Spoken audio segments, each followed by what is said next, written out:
Welcome to Marketing Deep Dive Podcast, Episode 6. Hey everyone, if you're a fan of our Marketing Minute Madness deep dives, you know we like to, really get into the weeds of marketing trends. We break them down, figure out what's important, and most importantly, we try to give you those actionable insights without drowning you in all the this technical jargon, right? Exactly. So today, we're going to take that same spirit, that same deep dive approach, but we're going to apply it to something even bigger, something that goes way beyond just marketing. Mm-hmm. We're talking about emerging technologies that could honestly reshape, well, pretty much everything. You're talking about changing the world. Changing the world, exactly. Yeah. And that's what we're doing today. We're going to pull out the most mind-blowing, the most impactful ideas from these 20 potential game changers. It's like a cheat sheet for the future. Exactly. Your shortcut to understanding this whole next wave of innovation. But we're all about shortcuts, right? Oh, absolutely. So think of this as a super condensed, but hopefully still super insightful briefing on the stuff that really matters. We want to give you those aha moments. Oh, yes, exactly. The things that spark new ideas, but without overwhelming you. Yes. We know your time is precious. And honestly, the range of what we've been looking at, it's pretty wild. It's mind-blowing. Absolutely mind-blowing. We're talking about technologies that could redefine what intelligence even means. Mm-hmm. Allow us to edit the very building blocks of life. Wow. And connect the entire planet in ways we never thought possible. It's huge. So to give you a little taste of what's coming up, we're going to be diving into things like the science of actually rewriting our genetic code. With incredible precision. Incredible precision. Sound interesting? Let's get started. Let's jump in. Okay, so where do we even begin with all of this? Well, I think a good place to start is with artificial general intelligence. AGI. AGI. Yeah. You've probably heard this term thrown around a lot lately. Oh, yeah. And, you might be familiar with the AI that, powers your Netflix recommendations. Right. Or maybe the AI that can beat a grandmaster at chess. Right. That's what we call narrow AI. Okay. It's designed to be really good at a specific task. Mm-hmm. But AGI, that's a whole different ballgame. Okay. This is about a machine that can understand, learn, and apply knowledge across a whole range of tasks, just like a human can. So it's like a generalist. Exactly. It's a generalist. It's not of a specialist. As opposed to those narrow AIs. So are we talking like the Terminator level AI here? Well, not quite yet. Right. We're not there yet. Okay. But some of the most promising research right now is in deep learning. Mm-hmm. Have you heard of that? Yeah, I've heard the term. Okay, so basically it's trying to mimic how the human brain works. Oh, wow. It uses these things called neural networks, Okay. and they have layers of interconnected nodes. And these nodes process information and learn. So imagine, teaching a computer to recognize a cat by showing it millions of pictures of cats. Right, right. And then it starts to understand, like, okay, this is what a cat looks like. So it's like learning by example. It's exactly that. And there are organizations like OpenAI and Google DeepMind. I've heard of them. They are really pushing the boundaries of this. So is that the only way that people are trying to achieve AGI, or are there other approaches? Yeah, so there's another really cool area called reinforcement learning. Okay. Now, imagine an AI learning to play a video game. Okay. And all it does is try different things, and when it does something right, it gets a reward. Like a point or something. Yeah, like points, level up, that sort of thing. Yeah. And through this trial and error, it learns to master the game. So it's like learning from its mistakes. Exactly. It's learning from its mistakes, figuring out the best strategies. Wow. And this is another way we might be able to teach machines to solve problems in the real world. It's amazing to think about, but let's get practical here. Mm-hmm. What could this actually mean for us? Like, what are the big potential impacts of AGI? Well, if we can actually achieve AGI, these machines could do almost any intellectual task that a human can. Wow. I mean, think about it. Scientific research, diagnosing diseases, creating art, even writing code. Oh, wow. Anything that requires thinking could be done by AGI. It's hard to even imagine. It is. And, this might resonate with our marketing folks listening. Imagine an AI that could just come up with the most amazing marketing strategies. Like way beyond what we can think of right now. Way beyond. That's crazy. It's wild, right? And here's the thing that gets really interesting. Okay. What if AGI doesn't just become as smart as humans? What if it keeps learning and becomes even smarter? Yeah. Exactly. Super intelligence. And at that point, it's hard to predict what could happen. It could be amazing, it could be terrifying, or maybe a bit of both. Yeah, it's exciting and a little scary at the same time. All right, let's switch gears a bit. Let's talk about another technology that's making huge waves, especially in the medical field.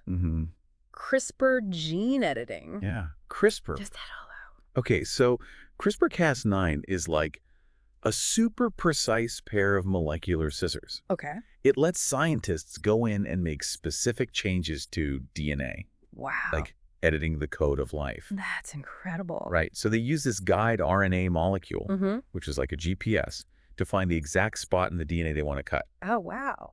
And then Cas9, that's the enzyme, the scissors that does the actual cutting. Okay.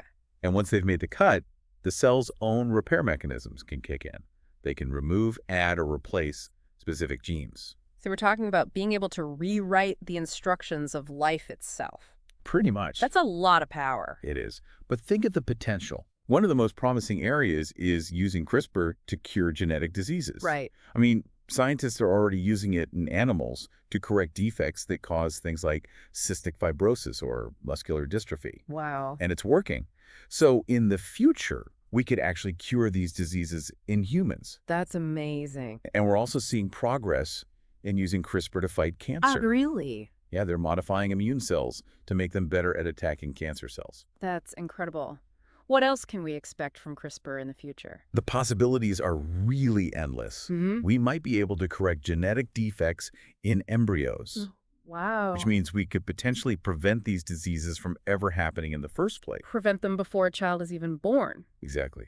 Yeah. We could also see personalized medicine, where treatments are tailored to a person's unique genetic makeup. That makes sense. And it's not just healthcare. Okay. CRISPR could revolutionize agriculture. How so? We could create crops that are more nutritious, that yield more, that are resistant to pests and diseases. That could be a game changer for world hunger. Absolutely. So we've talked about the tiny world of genes. Now let's jump to something that seems almost incomprehensibly vast and powerful. Quantum computing. Right, quantum computing. It sounds so futuristic. It is. It's like a completely different way of thinking about computers. So how is it different from the computers we use every day? Well, our everyday computers use bits, Yeah. right? Which are either a 0 or a 1. Right. But quantum computers use qubits. Qubits. Yeah, and these qubits, they can be a 0, a 1, or both at the same time. Wait, both at the same time? How is that possible? It's because of this thing called superposition. Superposition. Yeah, it's a quantum mechanics thing. Okay, so not something I'm going to understand easily. It's a bit mind-bending. But basically, it lets them do way more calculations at once. Exactly. They can explore tons of possibilities simultaneously. Wow. So they're not just faster, they're doing something totally different. Exactly. And this isn't just theoretical. Google actually built a quantum computer called Sycamore. And they did this calculation that would have taken a normal supercomputer thousands of years. Thousands of years. Yeah, but Sycamore did it in like 200 seconds. That's insane. It's a huge leap forward. So what are the real-world problems that quantum computers could help us solve? Oh, man, so many. Give me some examples. Okay, well, one big one is cryptography. Right. Like the codes that keep our online information secure. Yeah. Quantum computers could break those codes. Oh, no. Yeah, so we need to figure out new quantum-resistant cryptography. Okay, that makes sense. But they could also be amazing for drug discovery. They could simulate molecules and help us design new drugs. Well, like super fast drug development. Exactly. And material science, too. Okay. We could discover new materials with all sorts of amazing properties. Wow. And even things like logistics and finance, like super complex optimization problems, quantum computers could crunch through those in no time. It's amazing. It sounds like quantum computing could solve some of the world's biggest challenges. I think it has that potential for sure. All right, let's shift gears again. Let's talk about something that feels almost like science fiction. Okay. Neuralink and brain-computer interfaces. Yeah, the idea of connecting our brains directly to computers. It's mind-blowing. It is. So Neuralink, they're probably the most well-known in this area. They want to create this high-bandwidth, minimally invasive brain-computer interface, or BCI. BCI. BCI, yeah. And their approach is really wild. Okay, how so? They're talking about implanting these ultra-thin threads, like thinner than a human hair, into the brain. Into the brain. Yeah, to detect the activity of neurons. So they can actually read our brain signals. Exactly. Wow. And these threads are connected to a tiny device that processes those signals. Okay. And the goal is to translate those signals into commands that can control external devices. So what kind of things are we talking about? Well, right now they're focused on medical applications. Okay. Like, imagine someone who's paralyzed being able to control a prosthetic limb just by thinking. Wow. That would be incredible. Right. And they're also looking into things like restoring vision and hearing for people who've lost those senses. It's amazing. And even treating neurological disorders like Parkinson's. So what about beyond these medical applications? Where else could BCIs take us? Well, that's where things get really futuristic. Okay. I mean, some people believe we could enhance our cognitive abilities. Like make ourselves smarter. Yeah, improve memory, focus, even speed up learning. Wow. And there's even the possibility of direct brain-to-brain communication. Like telepathy. Exactly, like telepathy. That's wild. And then, even further out there, some people think we could merge human consciousness with AI. Whoa, that's getting into some serious science fiction territory. It is. Okay, let's bring it back down to Earth a little bit. Let's talk about something that's becoming increasingly visible in our world. Humanoid robots. Yeah, robots that look and move like us. I've seen some of those videos. They're incredible how realistic they're getting. It's amazing how far robotics has come. So what's driving all this progress? Well, it's a combination of things. Okay. Better motors, more advanced sensors, and of course, AI. Right, AI. Yeah, these robots are using AI to learn to interact with the world, even to interact with us. So what kind of roles might these humanoid robots play in our lives? Well, think about healthcare. Mm-hmm. They could assist nurses and doctors, help care for patients. Okay. They could even be used in disaster relief, in dangerous situations where it's too risky to send humans. Right. And as they become more sophisticated and more affordable, we might even see them in our homes. Like robot helpers around the house. Yeah, helping with chores, providing companionship, especially for the elderly. That's interesting. And of course, they'll be used in industries too, like manufacturing and logistics. Makes sense. Robots have been used in those areas for a while now. Right. But these humanoid robots, they're going to be able to do even more complex tasks. Okay, let's talk about something that's already having a big impact, especially in the creative world. Okay. Generative AI. Yes. The AI that can create. I've seen some of the stuff it can do, like writing text, creating images, even videos. It's pretty amazing. It is, but it's also a little unnerving, you know? I understand that. I mean, we're used to thinking of creativity as a uniquely human thing. Exactly. But AI is proving us wrong.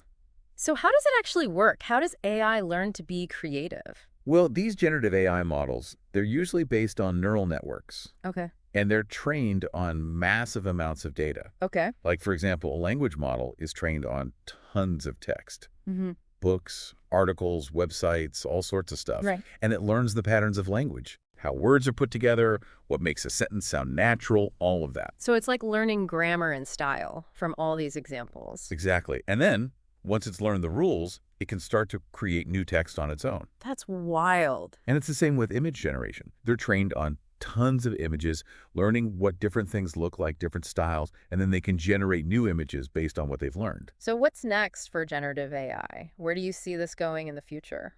Well, I think we're going to see AI writing novels, screenplays, maybe even scientific papers, Wow. collaborating with human creators. That's interesting. And think about the potential for personalized entertainment. Okay.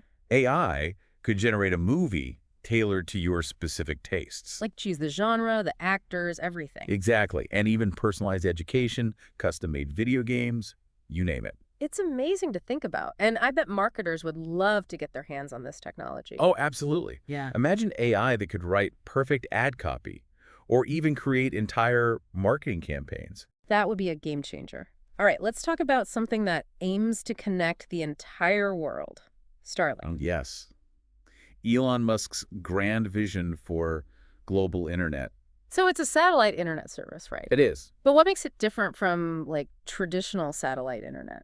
Well, Starlink uses a network of low Earth orbit satellites. Low Earth orbit. LEO, yeah. Okay. And because they're closer to Earth, there's less latency. Latency. Yeah, that lag you sometimes get with satellite internet. Right, right. So Starlink can provide much faster speeds, more like what you'd get with cable or fiber optic. Oh, that's great. And they're constantly launching more satellites, so the coverage is getting better and better. So they're like blanketing the Earth with these satellites. Pretty much.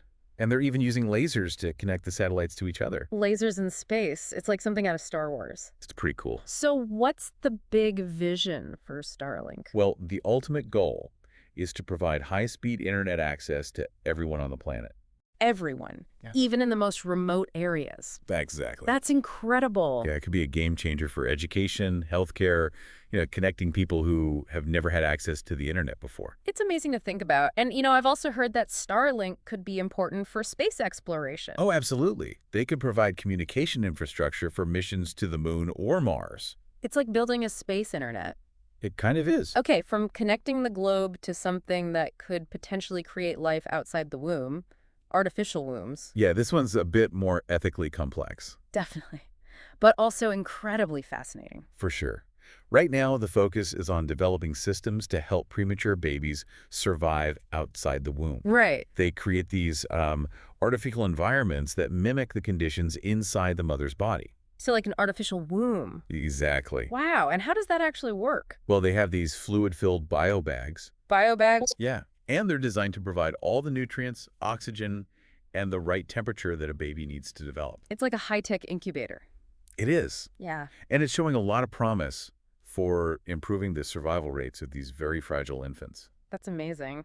But what about the potential for, using artificial wombs to grow babies from conception to birth? That's where things get really interesting. And ethically challenging. Definitely. I mean, it could offer options for people who can't have children naturally, Right. but it also raises all sorts of questions about parenthood and the nature of pregnancy. Yeah, that's a big one. And then, there's also the potential for using artificial wombs in space. Space? How so? Well, if we ever want to colonize other planets, we're going to need a way for babies to be born in those environments. That's true. Gravity and radiation could be a big problem. Exactly. All right, let's shift gears again. Let's go from the very large to the incredibly small. Nanotechnology. Nanotechnology, the science of the super tiny. We're talking atoms and molecules here, right? Exactly. It's hard to even imagine things that small. It is. But the things we can do at that scale are amazing. Like what? Well, for example, in medicine, Mm-hmm. they're using nanoparticles to deliver drugs directly to specific cells in the body.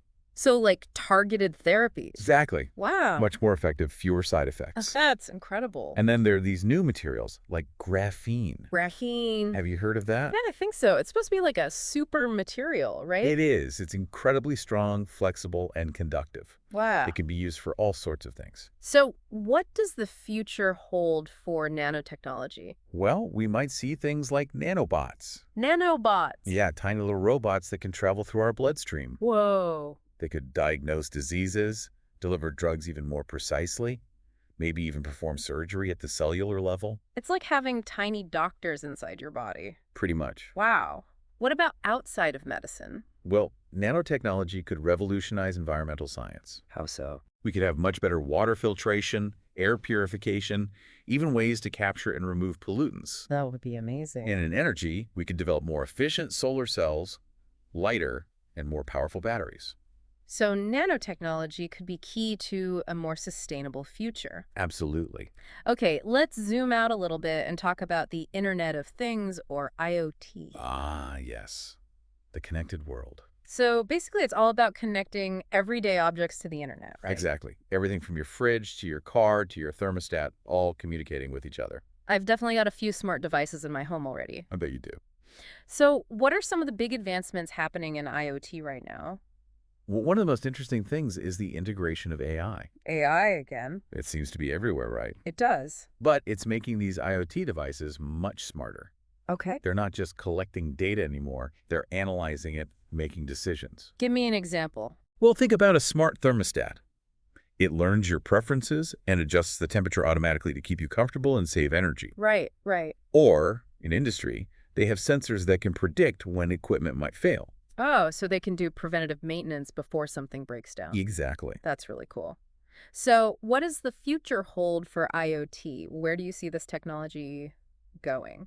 I think we're going to see even more integration, more devices, more data. Okay. And this will lead to the development of smart cities. Smart cities. Yeah, cities that use IoT to optimize traffic flow, manage energy consumption, improve public safety. It's like the city itself becomes a giant interconnected system. It is. Wow. Okay, let's talk about something that's already starting to change how we get around autonomous vehicles. Self-driving cars. Yeah, seems like they're not just science fiction anymore. Not at all. I've even seen some on the road. Yeah, they're starting to become more common. So what are the key technologies that make autonomous vehicles possible? Well, it's a lot of things working together. Okay. You have all these sensors like cameras, radar, LiDAR. LiDAR. Yeah, it's like radar. But it uses lasers to measure distances. Oh, wow. So they can build a 3D map of their surroundings. Okay. And then, of course, there's the AI, the brains of the operation. Right. That's what processes all that sensor data and decides how to steer, accelerate, brake, all that stuff. So what kind of advancements are happening in this field right now? Well, the sensors are getting better, more accurate, more reliable. Okay. The AI is also improving. It can handle more complex situations, make more human-like driving decisions. Right. And we're also seeing more integration with smart city infrastructure. Like the smart cities we talked about earlier. Exactly. So the cars can communicate with traffic lights, get real-time traffic information, all that stuff. It's like the cars become part of the city's nervous system. It is. So what do you think the long-term impact of this technology will be? I think it could be huge. Yeah. I mean, imagine a world where most cars are self-driving. Mm-hmm. Fewer accidents, less traffic congestion, maybe even less pollution. And think about all the time we could save. Right. No more wasted time commuting. Exactly. And it could change the whole concept of car ownership. How so? Well, if you don't need to drive, you might not need to own a car. Right. You could just summon a self-driving taxi when you need one. Exactly. So the whole model of transportation could change. It's fascinating to think about. All right, let's talk about something a little more aspirational. Space tourism. Space tourism, yeah. It's not just for billionaires anymore. Really? Well, it's still pretty expensive. Okay. But it's becoming more accessible. So what are we talking about? Like short trips to space? Yeah, right now it's mostly suborbital flights. Suborbital. So you go up, experience weightlessness, see the curvature of the Earth, and then come back down. That sounds amazing. It is. Companies like Blue Origin are already doing this. Blue Origin. Yeah, Jeff Bezos' company. Bye. They take you up past the Kármán line. The Kármán line. Yeah, that's the official boundary of space. Oh, okay. So you're technically an astronaut. That's pretty cool. So what's next for space tourism? Well, I think we'll start to see longer orbital flights Okay. where you can actually orbit the Earth for a few days, Wow. and then maybe even space hotels. Space hotels. That's crazy. Yeah, like imagine a resort in orbit. That would be incredible. And then maybe even trips to the moon. Oh, yeah. Wow, it's amazing to think about. Thank you for listening, and see you next Thursday for some more Marketing Deep Dive podcast.